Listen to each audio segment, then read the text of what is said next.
Et si je vous disais qu'un enfant peut devenir une arme, sans même s'en rendre compte? Qu'il peut être utilisé contre l'autre parent, tout en croyant agir librement. Aujourd'hui, on va parler d'un mécanisme psychologique aussi silencieux que destructeur, l'instrumentalisation de l'enfant. 1. Ce n'est pas toujours visible. Quand on imagine un conflit parental, on pense aux disputes, aux cris, aux tribunaux. Mais l'instrumentalisation est rarement bruyante. Elle commence souvent par des phrases apparemment anodines. « Tu sais, ton père nous a abandonnés. Ta mère pense toujours à elle avant de penser à toi. Je me sacrifie pour toi, moi. » L'enfant n'est pas forcé, il est orienté. Petit à petit, il comprend qu'aimer un parent peut blesser l'autre. Il apprend qu'exprimer son affection peut créer un conflit. Alors il s'adapte, et cette adaptation devient une loyauté. 2. Le conflit de loyauté. Un enfant a besoin d'aimer ses deux parents. C'est une nécessité psychologique. Mais lorsqu'un parent installe une rivalité affective, l'enfant entre dans ce qu'on appelle un conflit de loyauté. Il se pose inconsciemment une question terrible. Si j'aime l'autre, est-ce que je trahis celui avec qui je vis? Pour préserver le lien le plus fragile ou le plus menaçant, l'enfant peut choisir inconsciemment un camp. Ce n'est pas un choix rationnel, c'est un mécanisme de survie affective. 3. L'enfant devient messager, puis soldat.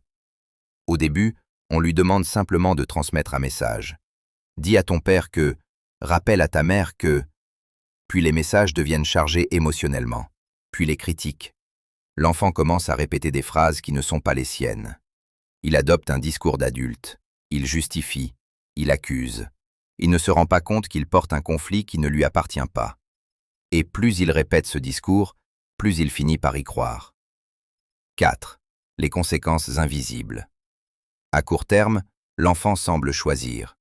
À long terme, il développe une culpabilité chronique, une difficulté à faire confiance, une peur d'abandon, une vision déformée de l'amour. Il peut devenir adulte avec une conviction profonde. L'amour implique le conflit.